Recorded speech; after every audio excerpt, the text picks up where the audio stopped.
नमस्कार, तुम्हा सर्वांचं आणखीन एका नवीन व्हिडिओमध्ये मी अंकिता पाटील खूप खूप स्वागत करते। तर आज आहे संकष्ट चतुर्थी आणि आमच्याकडे अनंत चतुर्दशीनंतर जी संकष्ट चतुर्थी येते ती साखर चौथ म्हणून साजरी केली जाते। तर ही साखर चौथ कशा पद्धतीने साजरी केली जाते हे तुम्हाला आजच्या व्हिडिओमध्ये बघायला मिळणार आहे। तर व्हिडिओ शेवटपर्यंत बघा आणि जर तुम्हाला हा आजचा व्हिडिओ आवडला असेल तर व्हिडिओला लाईक, शेअर आणि सबस्क्राईब जरूर करा। तर चला मग साखर चौथची तयारी करून घेऊया। आणि आत्ता वाजले संध्याकाळचे 5:30 आणि संध्याकाळी आपल्याला साखर चौथ साजरी करायची आहे। तर त्याची पूर्वतयारी मी दुपारीच करून ठेवलेली आहे। इथे भेंडी धुवून ठेवलेले आहेत भेंडी मसाला बनवण्यासाठी। त्याचप्रमाणे छोलेची भाजी बनवायची आहे, मोदक बनवायचे आहे आणि हे 2 भाज्यांसाठी मी वाटण बनवून ठेवलेलं आहे। दुसऱ्या दिवशीचं सुद्धा वाटण मी आजच बनवून ठेवणार आहे आणि डाळही भिजत घातलेली आहे। आणि आता किचनमध्ये काय काय मी बनवलं आहे साखर चौथसाठी ते दाखवते। तर चला मग। तर इथे आपले मोदक रेडी आहेत। तर यामध्ये जिथे मी हे लावलेलं आहे केशर लावलेलं आहे ते साखरेचे मोदक आहेत। तर साखर चौथीला आपल्याकडे बघितलं तर साखरेचे मोदक बनवले जातात आणि हे उरलेले मोदक आहेत ते गुळाचे मोदक आहेत। तर इथे मी 7 साखरेचे मोदक बनवलेले आहेत। मोदक रेडी आहेत। काय झालं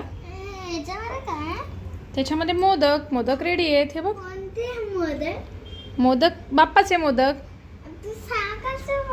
हाँ अर्धे साखरेचे मोदक आहेत आणि अर्धे गुळाचे आहेत असं सांगते मी। अजून काय नाही। आणि इथे आपला वरण रेडी आहे,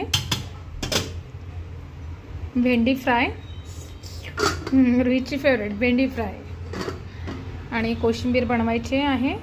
इथे आमटी बनवलेली शेंगदाण्याची आणि इथे आहे छोलेची भाजी आणि असं आपलं जेवण रेडी आहे।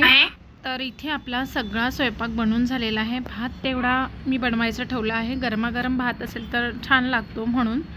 तर कोणताही कार्यक्रम असेल तर जेवणाची पूर्वतयारी केली तर आपली जास्त असा गोंधळ होत नाही आणि स्वयंपाक रेडी असेल तर आपण सुद्धा निवांत राहतो। म्हणून मी बघितले तर पूजेच्या आधीच संपूर्ण स्वयंपाक बनवून घेतलेला आहे आणि आता कुकरला भात लावून घेते। आपला भात शिजतो तोपर्यंत आपण पूजेची पूर्वतयारी करून घेऊया। आणि आता इथे कुकरला भात लावलेला आहे आणि आता मी साखर चौथसाठी लागणाऱ्या पूजेची तयारी करणार आहे।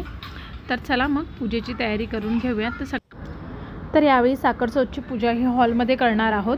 तर इथे बघा माझे हेल्पर आहेत, काम कमी करायचं आणि वाढवा जास्त करायचं। तर इथे थोडी मी किचनमध्ये गेली तोपर्यंत सगळं बघितलं तर रांगोळी मिक्स करून ठेवलेली आहे आणि हॉलमध्ये थोडासा रुईशने पसारा केलेला आहे, तो पसारा मी आवरून घेतलेला आहे आणि आपण लागलो आहोत आता साखर चौथची पूजेची तयारी करायला। तर सर्वप्रथम आपण जो चौरंग आहे त्या चौरंगावर तुळशी ठेवले आहेत त्याच्याखाली रांगोळी काढून घेणार आहोत। तर पाटाभोवती ती सुंदर अशी रांगोळी काढणार आहोत आणि हे बघा हिची लोडबुडमध्ये चालूच आहे। तर इथे पाटाभोवती सुंदर अशी रांगोळी काढून घेतलेली आहे, पटकन होणारी। आणि आता रुईचे बाबासुद्धा असा कोणता कार्यक्रम असेल तर मला थोडीफार मदत करतात। तर हे दोघं मिळून मला समई दिव्यांमध्ये वाती घालून देत आहेत आणि तोपर्यंत मी थोडंसं डेकोरेशन करून घेते। हो, तुमच्याकडे साखर चौथ कशी साजरी होते हे सुद्धा मला कमेंट बॉक्समध्ये नक्की कळवा। आमच्या वाडा भिवंडी तालुका म्हणजे ठाणे जिल्हा आणि पारगल जिल्ह्यामध्ये ऑलमोस्ट अशी साखर चौथ साजरी केली जाते।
सगळ्यात आधी बाप्पाला मोदकांचा नैवेद्य दाखवून घेणार आहोत। तर इथे बघा मी नैवेद्याचं जे ताट आहे त्यामध्ये बाप्पाला मोदकांचा नैवेद्य दाखवून घेते आहे। साखरेचे आणि गुळाचे असे दोन्ही मोदक आपण बनवलेले आहेत इथे। आणि लगेच आपण बघितले तर बाप्पाला जेवणाचं सुद्धा ताट घेणार आहोत, म्हणजे जेवणाचा नैवेद्य सुद्धा दाखवणार आहोत। तर चला मग बाप्पाला नैवेद्य दाखवून घेऊया।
बरोबर घे चल।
सर्वांगी सुंदर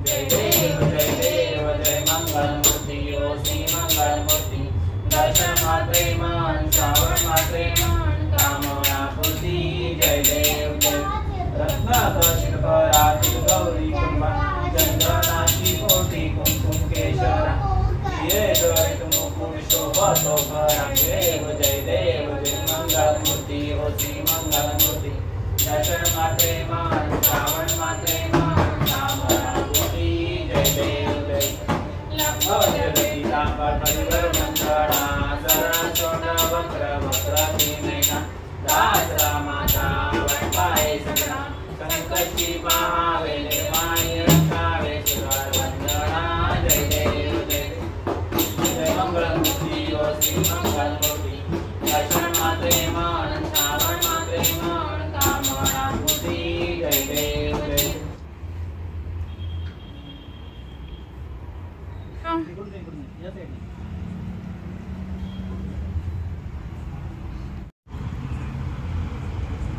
काय ओळून घ्या तुम्ही, मग मी घेते. रोहित बाबाच्या आरतीला हात लाव. ती पण पूजा करतात.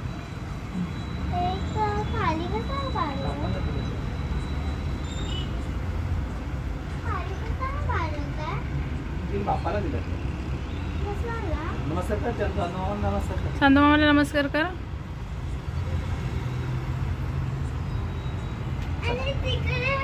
इथे आपली साखर चौथची पूजा झालेली आहे. पूजा कशी वाटली हे मला कमेंट बॉक्समध्ये नक्की कळवा.